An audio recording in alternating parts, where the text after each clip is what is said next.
Best thing about the Deep Foundations Institute is the collection of engineers, contractors, material and equipment suppliers, and academics. And so bringing everybody together means the stuff that we get done is useful and is immediately applied and is not in some out there academic corner, or it's not promotional to one type versus the other. It's really a true collection of the best of this industry. Membership of the DFI has many benefits. As I said, there's, for the younger members particularly, there's a wealth of knowledge within the DFI's archives, if you will.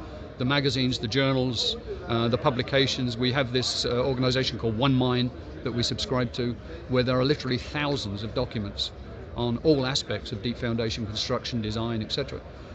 So from that point of view, it's a very, very important resource that comes free with your membership. Learning about technical advancements, again, seeing what projects people are up to and what solutions other engineering firms have come up with, and then the networking opportunities that we get at the in-person meetings like this conference.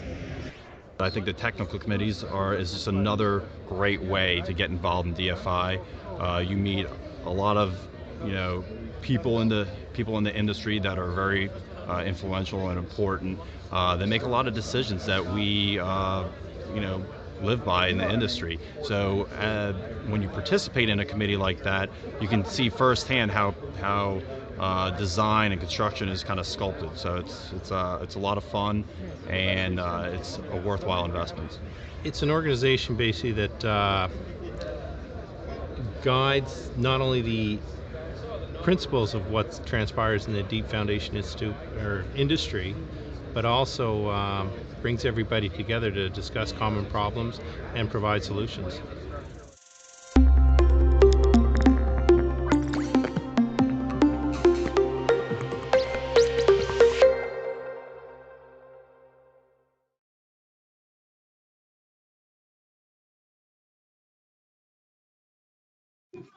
Hello everyone, this is Pranav from DFI India office, and I welcome you all to this DFI India Groundwork 2022 Webinar 1.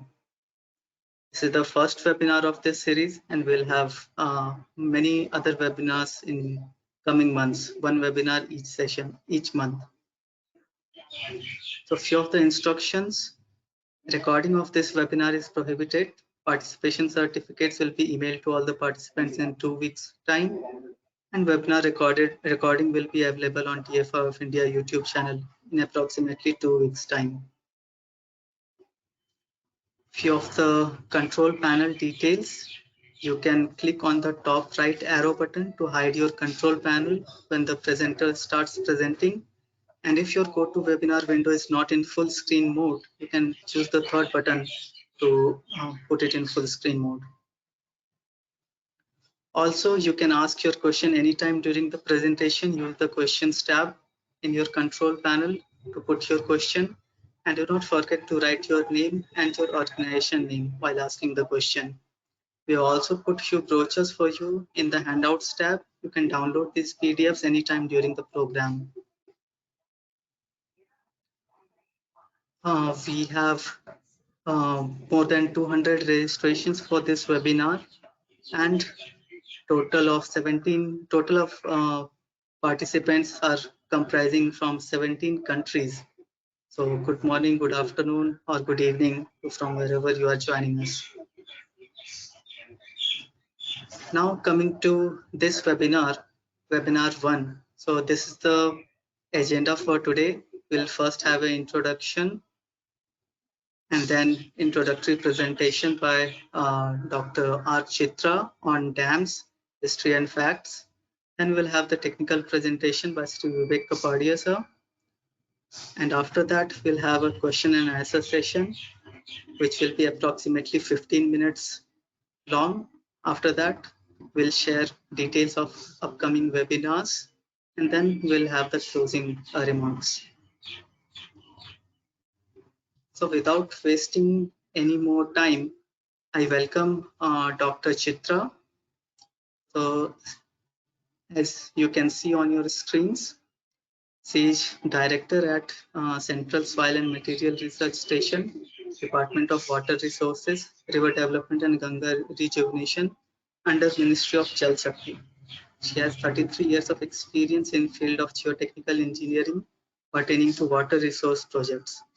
Her interests include hydropower development, earth and rockfill dams, problematic soil risk assessment of dams, numerical modeling, ash contaminant systems, geosynthetics in water resources, artificial neural network, and quality control of hydroelectric project. She has published over 235 technical papers in various international and national journals and conference proceedings. So it is our pleasure to have you, Chitra ma'am. And now I request you to kindly coordinate the session forward and deliver your introductory presentation. Yeah, thank you so much, Pranav. Good evening, participants. Good morning, good afternoon, wherever you're from, India to other countries. It's a very interesting topic we are going to hear about today. And I'll just present you the dam history and facts. Dams were built for multi-purposes.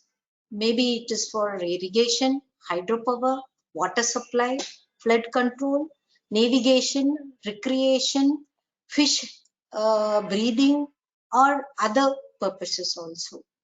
So it may be of single use or multi-purpose use as well. Hydropower development is the main thing.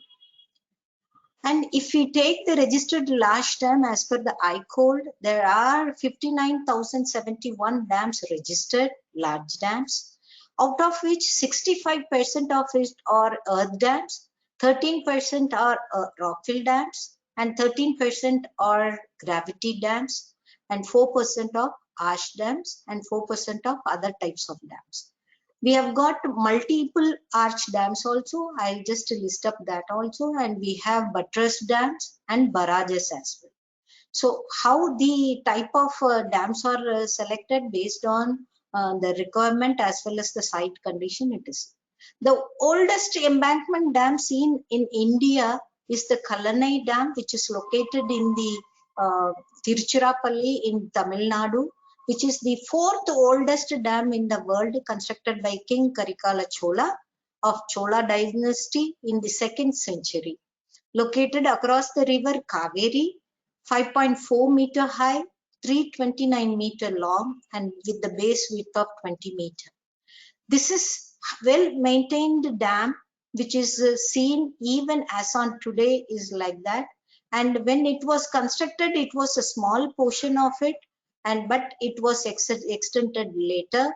And in the 19th century, it was improved by Sir Arthur Cotton, who is in India called as the irrigation father of India. And the Rockfill Dam, the highest Rockfill Dam also is seen in India in the state of Karnataka, which is the 9th oldest dam in the world, and which is a 230 meter high and 145 meter long Rockfill Dam, constructed by Sri Asuri in 12th century. The dam is fed by Yadavanadi river and several neighboring streams, and it creates Moti Talab Lake, which covers an area of approximately 2,150 acres, and it serves the purpose for the irrigation of the nearby areas. And if you see the highest, oldest dams, this is the list as per the ICOLD, and it starts from the year 130, and this is the highest earth-fill dam in the world. And you can see the Rogan River of 335 located in the Tajikistan, which is still under construction. And fourth highest earth and rockfill dam is Terry Hydroelectric Project. It's a multi-purpose dam which is of 260.5 meter high, located in India. And we have many other feathers also in India. And this is the highest dam, Rockfill Dam, the highest Rockfill Dam in the world. And this is the list of the dam of arch dams, and we have got multiple arch dam also.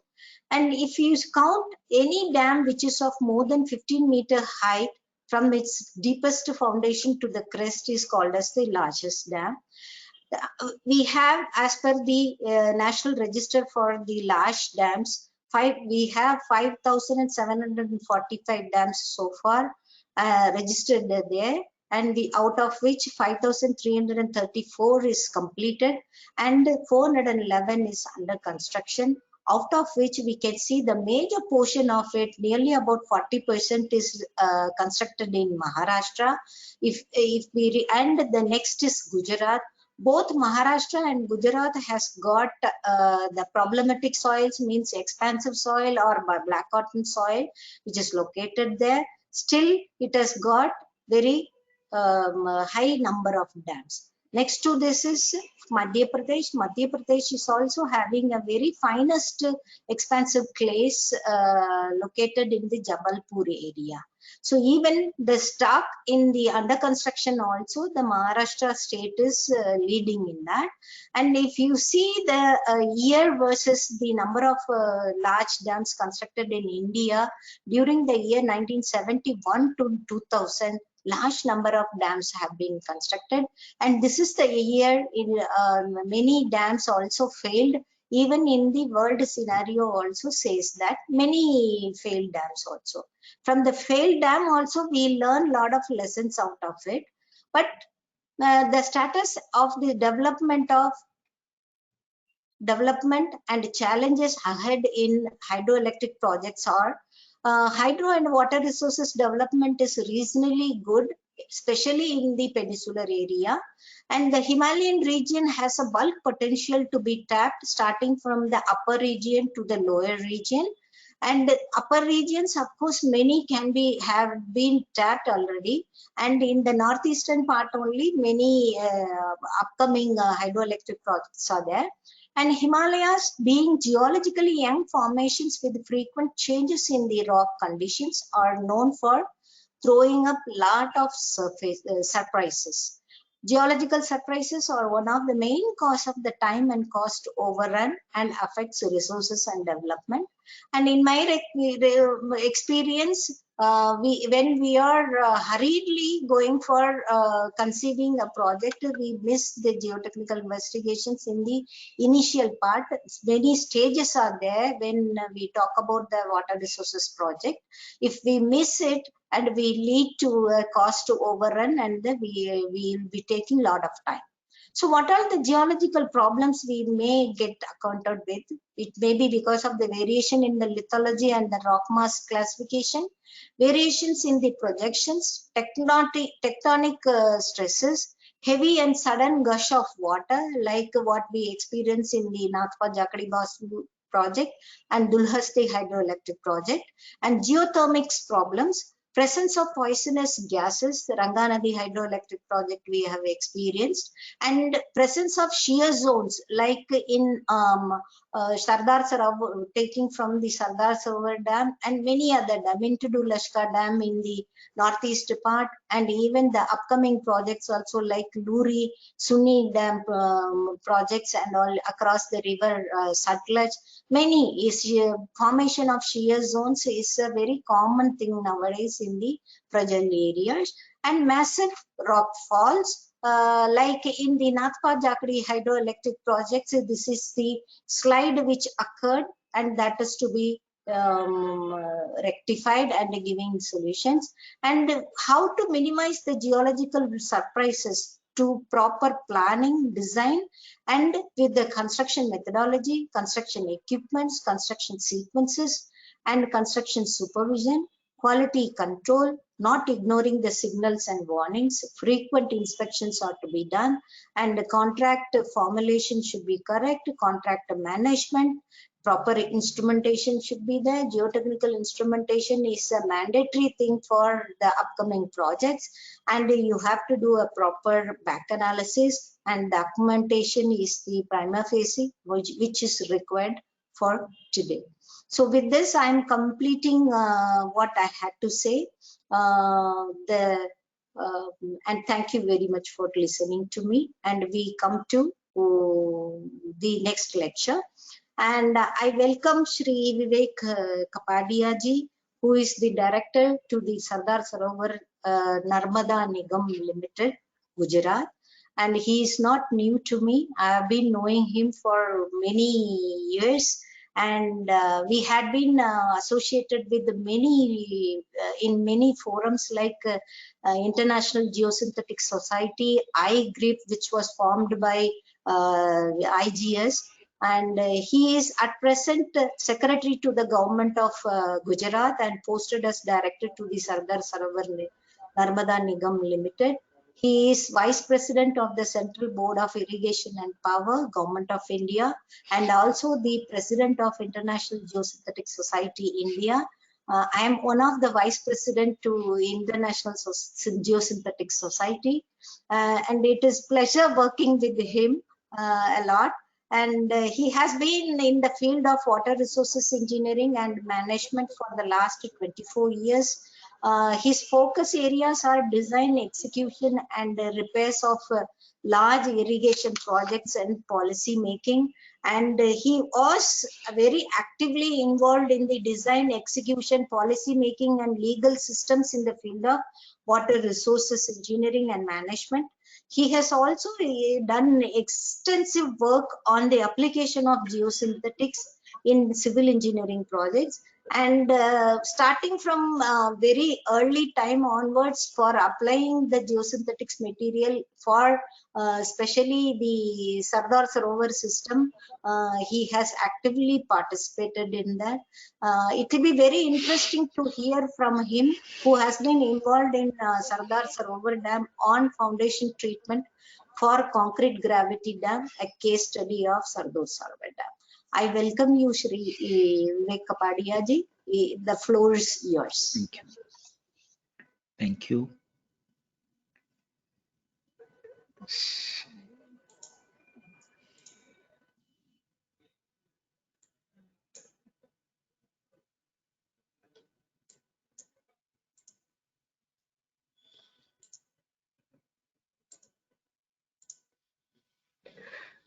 Hope my screen is rendering well at the other end. Hello. Yes, sir, it is. Yeah, so actually I am to talk about the foundation treatment for the concrete gravity dams by citing a case study of Sardar Sarovar Dam.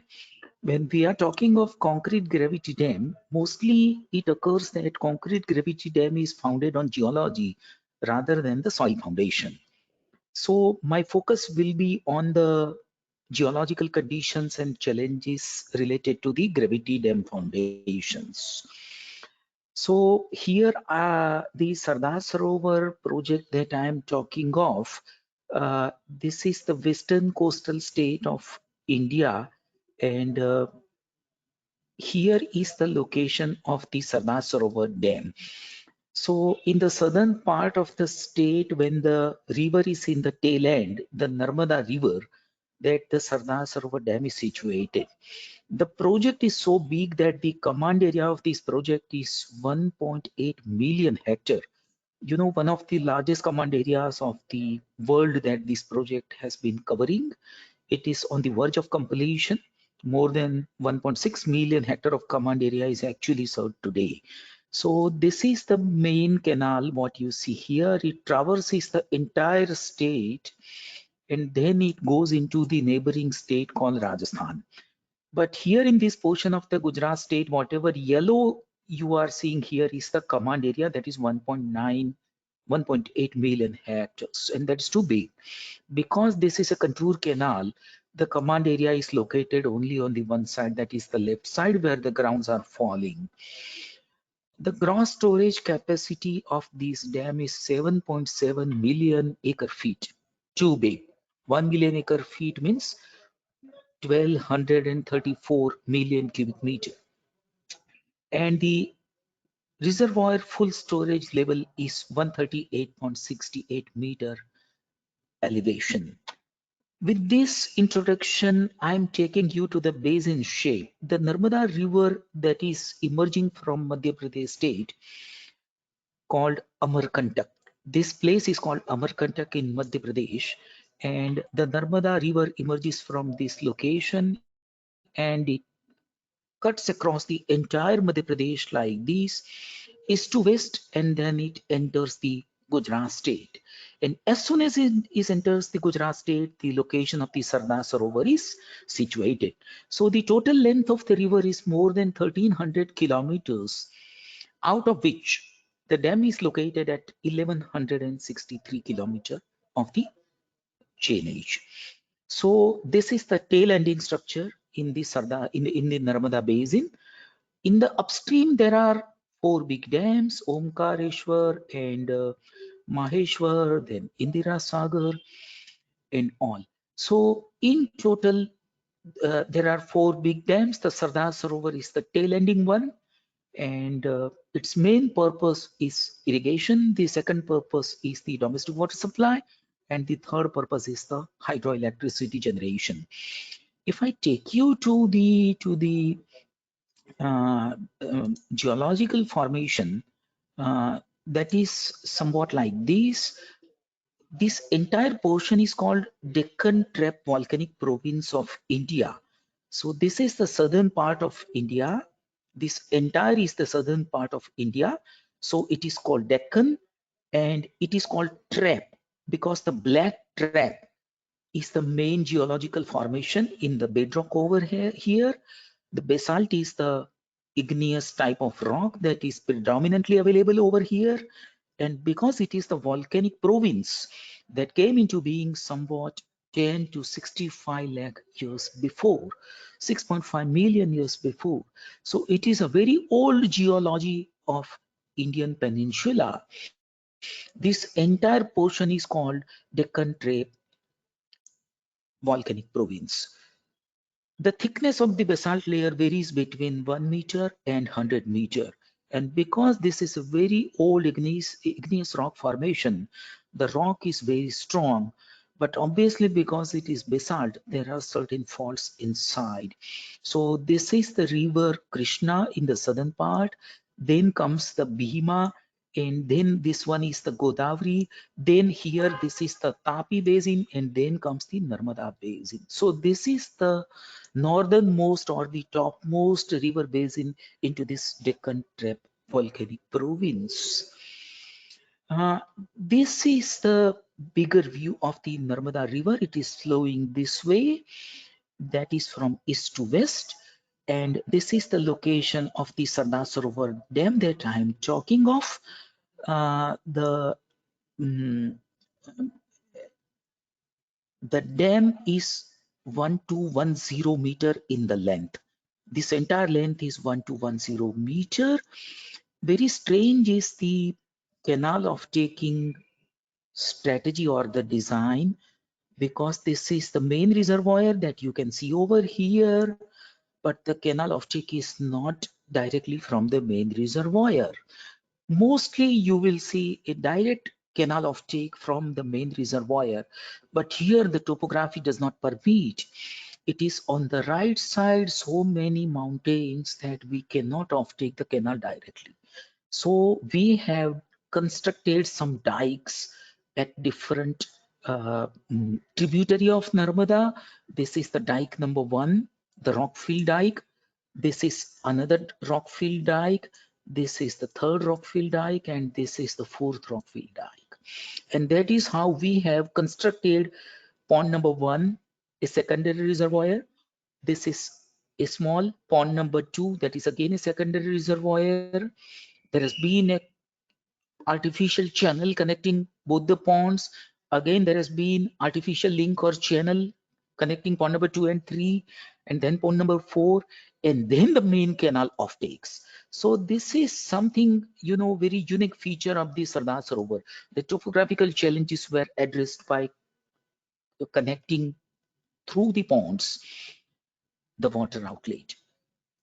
Here, the downstream of the Narmada River, and what you can see here is the tail stretch of the Narmada River somewhat 125 meter, and then it outgorges into the Arabic Sea. So this is how the dam location is.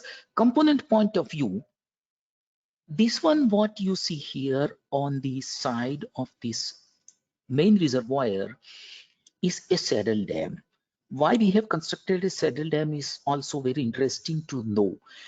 We have a direct entry from this location to the pond number 1, and here we have constructed a canal bed hydropower. This canal bed hydropower is consisting of 15 megawatt, 5 number of turbines, and when we transfer water to pond number 1, we have the hydropower potential of 250 megawatt, which is too big. On this side, what yellow you can see here is the riverbed powerhouse. This riverbed powerhouse is also too big, 200 megawatt.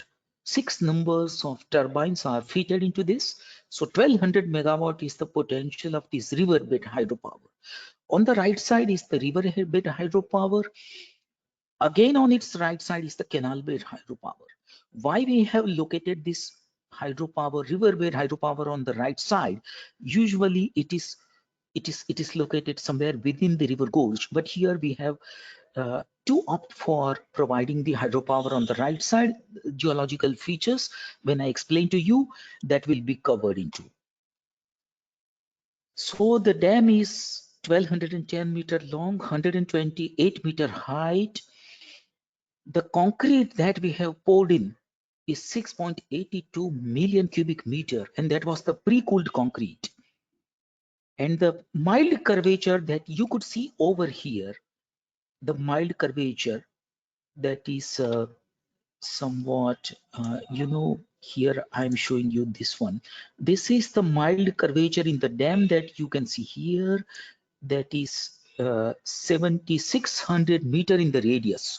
The curvature has been given over there to provide certain block facilitation within the gravity dam construction.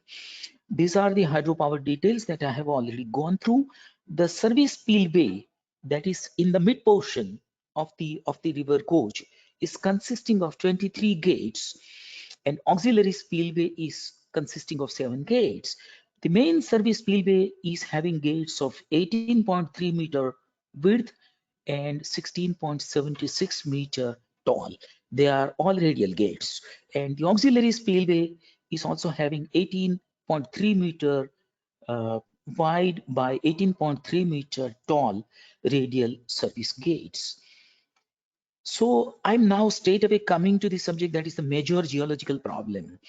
When we started the geological investigation in the late 60s, we found that there were different lava flows of the Deccan Trap, that is the basalt and dolerite. They form the foundation of the dam, that is the entire river gorge. Characteristics of Deccan Trap flows were influenced by the rate of cooling and rate of spreading of the basalt in the form of lava when it was. So different points of time, the spreading took place, and because the cooling time was also variegated, the different geological formations and layers actually occurred in this region. The left bank comprises of 8 lava flows, and the right bank comprises of 5 lava flows, and they are covered by sedimentaries. The lava flows on the right bank, they are not continuous with the outcrop on the left bank. And that is how the river channel fault has occurred. And this fault was the biggest geological challenge for us while we designed the foundation of this gravity dam. As you know, the river channel fault, when it is in the rock, in the lava flows, obviously this channel fault is live, and because it is live, during the quakes, they trigger some kind of energy waves, that is the vibrations, and they also cause some kind of movement, that is a physical movement. So addressing both the challenges will be covered in the subsequent discussions. We had to dig some 30 exploratory drill holes because in those days the geophysical testing was not that much advanced. So we dug 30 exploratory drill holes, out of which 19 were vertical and 11 were inclined. The aggregate length of these drill holes was too big, 3262 meters. So average 100-meter was the depth of the drill hole each. We found discontinuity of lava flows and sedimentaries from one bank to the other. And we also found occurrence of crushed, calcined, and weathered trap. And we also found the location of the fault. We also mapped it properly by way of drilling these holes. We also had a 0.91 meter diameter Kelly's hole that was drilled in the year 1966-67, and that was 36 meter deep.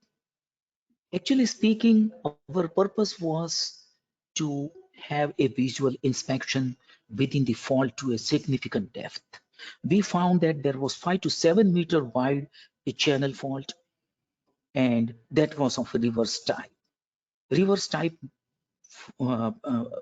fault means when there is, this kind of a fault, the two different rock flows are meeting over here, then one layer will be going upward during the quake.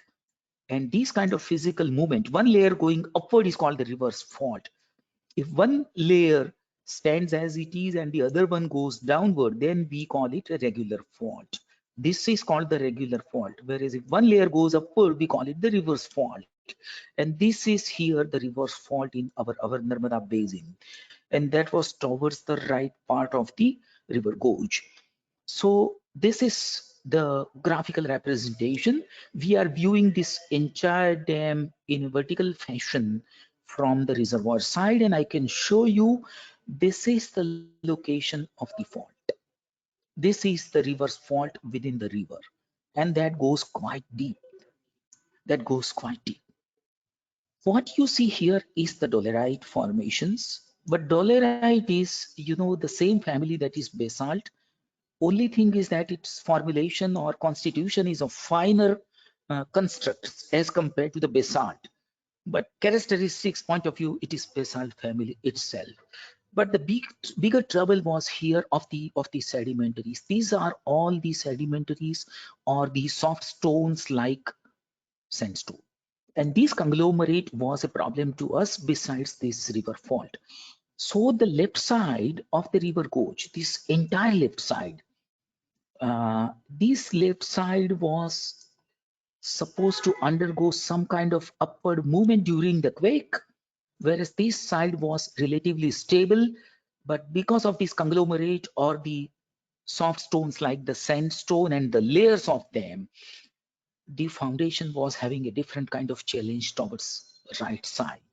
So here I am coming to the main point why we selected this right side as the hydropower. Had it been provided on the left side, the upward movement and the vibrations during the reverse fault movement, that would perhaps disturb the alignment of the turbines. And in order to avoid these, that we provided the main riverbed hydropower on the right side. That is the main reason. Now my entire discussion will be focused on two treatments. One treatment of this fault, the reverse fault, and the other treatment of the sedimentaries. So in the subsequent slide, in the plan, I am showing you this. This is the plan, the curvature that you can see here. 7,600 meter is the radius of this outer curvature in order to facilitate the blocks of the gravity dam. These are the dolerite strips. This is the location of the reverse fault. This is the reverse fault location. On the right side, what you see here, these are all the sedimentary zones. And the treatment of the reverse fault. That was, I'm showing you here, trying to show you rather, the reverse fault, how it is. I think it is not showing me the DHTML file over here to play, but anyway, this is if the fault, then this side will go upward during the quake movement. That is called the reverse fault formation. And we had recorded some 5.4 Richter scale earthquake in 1970 on 23rd of March over here. So our design was according to the Indian standard with 0.125 G, and the treatment that we made consisting of two different aspects: the treatment of the reverse fault zone and the treatment of the sedimentaries. So the reverse fault zone, that was treated by way of removal of the fault zone material, mainly the sheared rock adjoining the fault zone, some soft rocks, and then we backfilled the entire 5 to 7 meter of width of the fault zone with the mass concrete of suitable strength. Here we had taken some M30 strength of the concrete in those days. Central Water Power Research Station of Government of India, that was given the assignment of carrying out the photoelastic stress analysis, and they determined the depth of the plug to be introduced into the fault zone. We excavated up to minus 16.5 elevated level, so it was too deep, and 10 to 15 meter beyond the width of the dam. Then in the concrete plug, you know, we had some hammock reinforcements as well, but 5 monoliths of the concrete gravity dam, they were over the concrete plug. So the weight of the 5 monoliths was counted in the design of this plugging of this fault. Inspection gallery of 1.5 meter by 2.3 meter at elevation level 4 meter was provided within the fault. That is the concrete plugging. This gallery was provided. The main objective of gallery was to facilitate the inspection, providing instrumentation, drainage of the foundation, etc. I'm showing you the section of this gallery in my subsequent slide, but hammock reinforcement that we provided within the concrete plug, they were 36 millimeter diameter both ways along the alignment of the fault and along the longitudinal axis of the dam. 2 layers of hammock reinforcements were placed to 50 mm center to center. Their main purpose was to take the shear during the probable movement of the shear zone or the fault zone. Even the mild vibrations that would come during the earthquake, they would also be absorbed by the reinforced concrete like this. So there was dual purpose of this hammock reinforcement.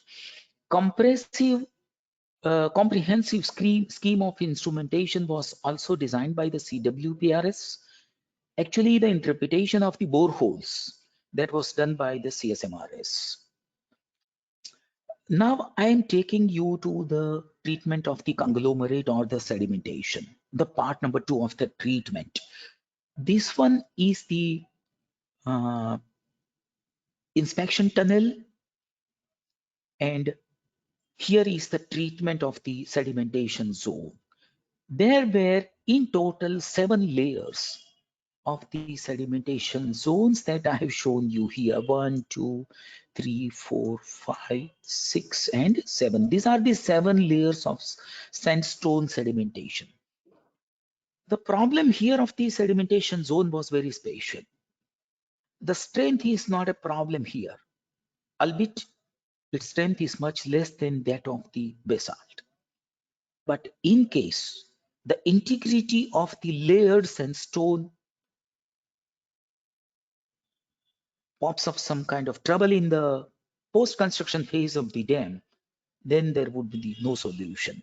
So in order to avoid this chance, we went for providing shear keys. This is, the section of the dam axis, the foundation.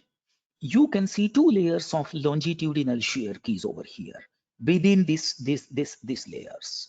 These shear keys actually provide the bond between different layers of the stone. These shear keys are connected with vertical holes plugged by concrete. They are 4 meters in diameter. During construction, these holes will be providing us the access to construct these keys, but subsequently they will be plugged, so there will be a y-axis coordination with this sedimentation layers. If we cut this like this, then you can see here the transverse keys. Two layers of two transverse keys are also provided of the same size. In the plan, you can see here that these will be the longitudinal keys and this will be the transverse keys, and this will be the vertical holes subsequently plugged by the concrete. And this is how we shall ensure that the dam itself is properly integrated with this kind of structure.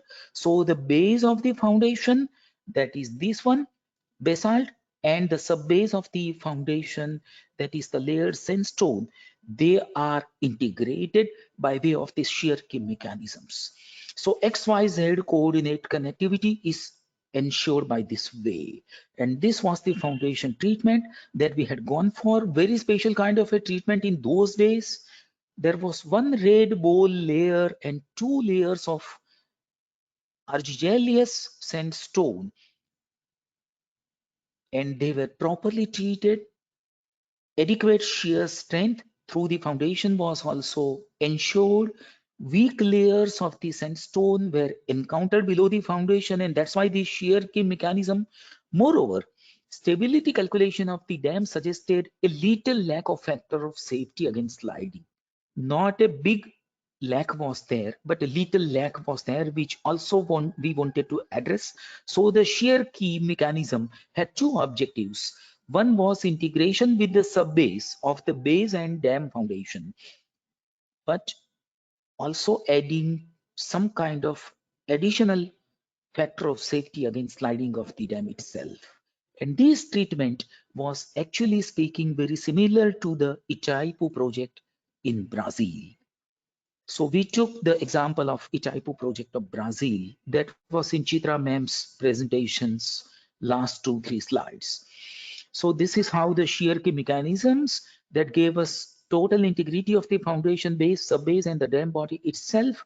This complete treatment was providing by way of constructing 13 shear keys in longitudinal direction and 4 on the transverse direction. 2/3 of the height of the keys were filled up with the concrete, and 1/3 top height was filled in by concrete. So here I'm showing you this concrete filling. So this is the 2/3 of the height that is filled up with the concrete, and this top 1/3 that has been actually poured with the coalcrete and not the concrete. You know that colloidal concrete is called the coalcrete. So that is how we are extremely grateful to our dam design review panel, CWPRS, CSMRS, CWCA, Geological Survey of India, who contributed to the foundation exploration and the design of the foundation. So this is how this entire project was completed. What you see here is the downstream view, from downstream to upstream view of the Sardar Sarovar Reservoir. Seismological Observatory has shown us several shakes of 3.5 to 4 Richter scale earthquake, but there has not been any kind of problem right from 1973 to till date, and the dam is working very nicely. We have completed the dam, commissioned all the gates, and I'm thanking you with an epitomical statement of Swami Vivekananda: take care of the means and the end will take care of itself. So this is, I think, the fundamental philosophy for all the engineers. Thank you so much. And now I am handing over the session to the organizers, please. Thank you so much.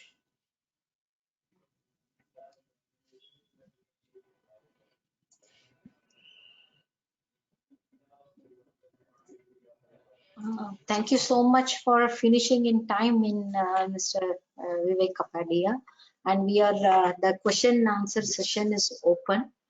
So far, we had not received any questions, but till we get some questions from our people, maybe we are joined by I don't know how many people.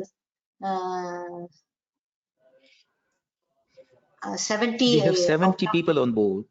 70 people have joined, and it will be very interesting to know the story how we selected these kinds of treatment. We followed Itaipu Brazil Dam, which is of 196-meter high, but we had the dental treatment kind of thing also.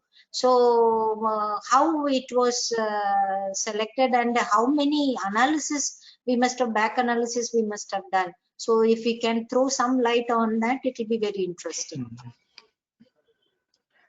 Yes, so actually, you know, I shed some light on the inclined boreholes as well. 19 boreholes were vertical, but 11 were the inclined. So actually, the 11 inclined boreholes gave us the idea as to how the basalt flows were lying underneath. So that was called the mapping of the basalt flows. When we mapped the basalt flows, we found that the basalt flows were not only irregular in thickness, but in the profile as well. And then we found the sedimentaries beneath the basalt flows. And sedimentaries were more challenging than the fault zone itself.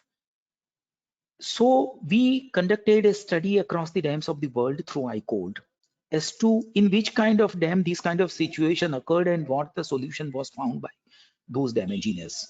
So finally, we came out with the conclusion that Itaipu Dam had similar kind of a problem, albeit their shear zone was not so deep. Our shear zone was 36-meter deep, whereas their shear zone was hardly 11-meter deep.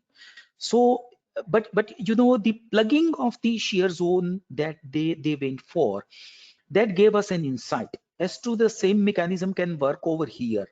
But the hammock reinforcement that were required over here, because the movements were very frequent, the earthquakes, you know, to the tune of 3 to 4 every year, that is the frequency over here. So that is something very challenging. So frequent generation of the vibrations and movement. So we decided to go for hammock reinforcement in addition to the concrete plug.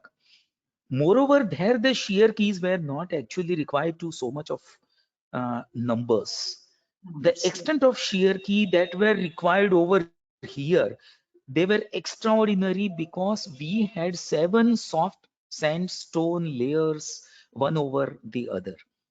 And that's why the shear keys, 2 layers of longitudinal and 2 layers of transverse. That was something, you know, very strange for everybody. But had we not gone for these kind of extraordinary precautions, then, you know, the foundation would have really given way and our dam would have really slid. Just imagine the height of the reservoirs. It is you know, something to the tune of 100+ meter depth of water, and the 7.7 million acre feet of the size of the reservoir, and the sliding force, and that too on a very slippery basalt. Yeah.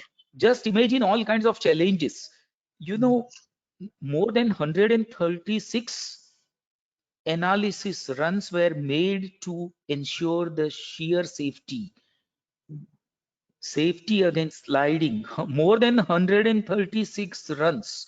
In those days, finite element softwares were not available, computers were not to so much of sophistication, so all handmade calculations. We had to go for finite difference method, that too very you know, prolonged calculations, and that is how we came out with the factor of safety and the number of shear keys, the length of the shear keys.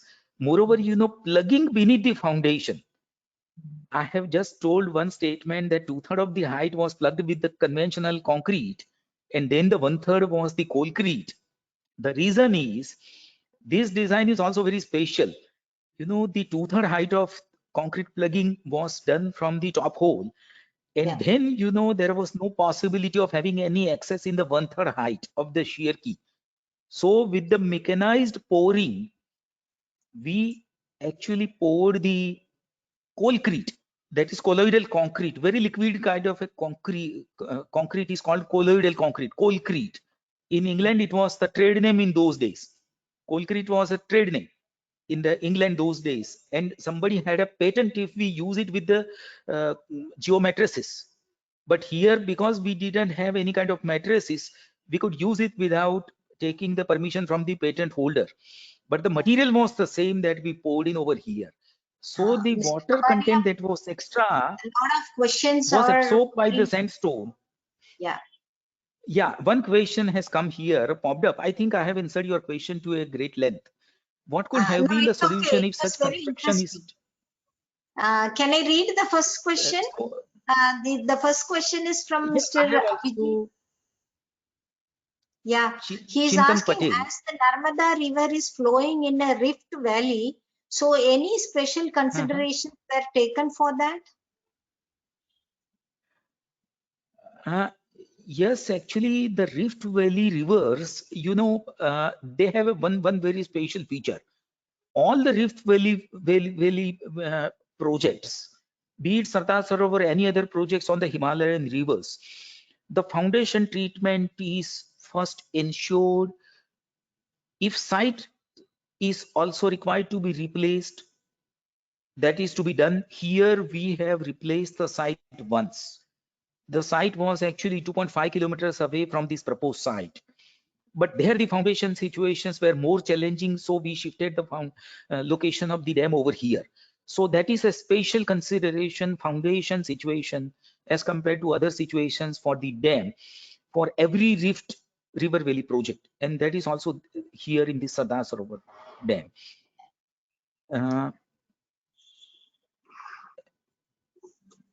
Yeah, the second I think there are question two more questions. it has been posted to you directly? Yeah, there is a question. Yes, that is in chat. I'm reading. Chitra ma'am, you can continue taking the questions. That is in chat. That Vivek is saying. Okay. I'm sorry. Professor S.R. Gandhi has asked you, can you please enlighten us about the drainage holes and the curtain grout executed? Actually, sir, we haven't gone for curtain grouting, because here it was the basalt in the foundation, so curtain grouting was not done. But yes, the drainage holes are certainly there. There are 4 layers of the drainage galleries in the Sardar Sarovar.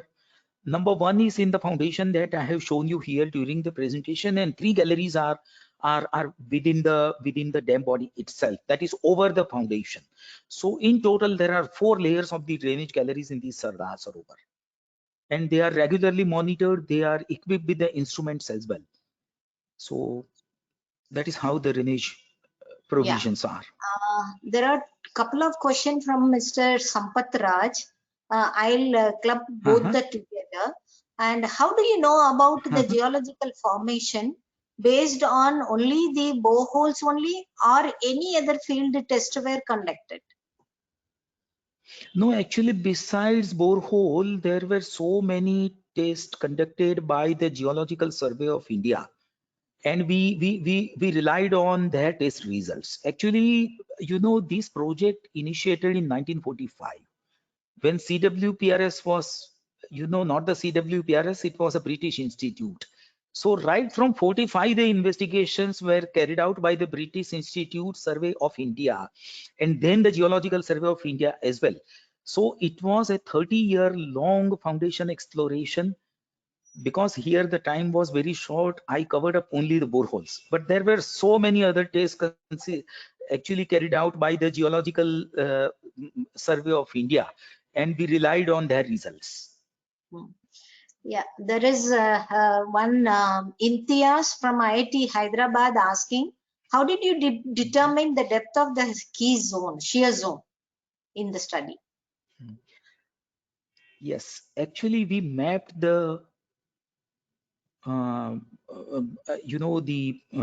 basalt flows, and we found the sedimentary layers, 7 sedimentary layers inside. And from over the depth of the sedimentary layers that we decided the depth of the shear case. And so long as the fault zone is concerned, the borehole suggested as to what was the actual depth of the fault zone, the live depth of the fault zone, and that we found to be 36 meter. Fault zone was much deeper, actually speaking, but the live depth of the fault zone that was required plugging was 36 meter deep. So from over the inclined boreholes that we could encounter the actual depth. Okay. There is a question from Stephanie. The owner of Recreate, some company he is mentioning, I am not able to spell it. Mr. Vivek, your emphasis is on the shear resistance to transverse and longitudinal movement of the dam and appurtenant structure. What is your opinion? Actually, my focus is on the overall safety of the dam, but because the subject today was the foundation treatment, my more focus was on the safety against sliding of the dam. Overturning of the dam is obviously a question related to the dam geometry. So overturning I haven't focused on. That is the dam geometry. But the subject is the foundation design. I have focused more on the safety related to the sliding of the dam, especially when it is founded on a slippery rock like basalt. Yeah, the same person is asking, did you also perform any grouting both for consolidation and water tightness? And one Mr. Rajan Peter is also asking similar question, possibly a plastic concrete seepage control valve on the axis of the dam would have helped? Actually speaking, the grouting was done in so many secondary faults. The main fault zone that I have described over here was actually accompanied by so many secondary faults which were grouted. And the grouting was required to be carried out in more than 40 secondary faults. Now the plastic concrete curtain or plastic concrete kind of a treatment in the foundation, truly speaking, had there been what we can say the deeper faults in the form of secondary faults, then the plastic concrete could have performed much better. But in those days, in 60s, the concrete technology itself was not so advanced. So concrete was widely used for even the grouting of the secondary faults. But now, in case we have to do some kind of treatment today, then certainly, so many admixtures will come to our succour, I'm sure. Yeah, that's what that is your answering to my mind and Mr. Aniruddhan's mind also. What could have been the solution if such construction is taken up in the present days? That's what we are asking. So many options today. So many options today. Even geophysical testing would have saved a lot of time in the foundation exploration. Yeah. And because today we have very good tomography techniques. Our foundation exploration would have been done more scientifically in a shorter time. Yeah, of course. One more question from Abhijit only. What type of monitoring instrumentations are still in working in the dam? Any inclinometers or settlement gauges are there? Please confirm. Yeah, surely. There are inclinometers working even today, and we are in the process of commissioning more instruments in the dam body itself today. our 2/3 of instruments are still in the working condition, but still we are going for more number of instruments. Inclinometers, yes, more than 14 inclinometers are working today within the dam body, and many more are being commissioned these days. Because now, you know, our concern is much stronger about the what you can say, the declining of the dam body, because the reservoir has now been full, and every year we are filling up the reservoir. Earlier the challenge was different, but now the challenge is different. So now they have become very pertinent, and that's why we are focusing on these instruments. Many are live even. Yeah, again, one more question from Mr. Steeny. He is appreciating that the exploratory drilling to ascertain the morphology of the geological base. Although this should be standard procedure, my experience, more than 40 years, there is always some reluctance to accept this important work by the owners. You work pre-construction and pre-design is commendable and has allowed you to sufficiently mapping the foundation geology. Basically, he is appreciating your work. Yeah, and Mr. Bolnath Mandal is asking, what was the factor of safety considered in the design of such structures? Usually, the factor of safety against sliding is 2. That is minimum 2 as the factor of safety against sliding. Overturning is more than 2.5. So for different aspects, there are different factor of safety. But here, because the life of the dam is considered as 250 years, we have the factor of sliding as more than 2 and overturning as 2.5.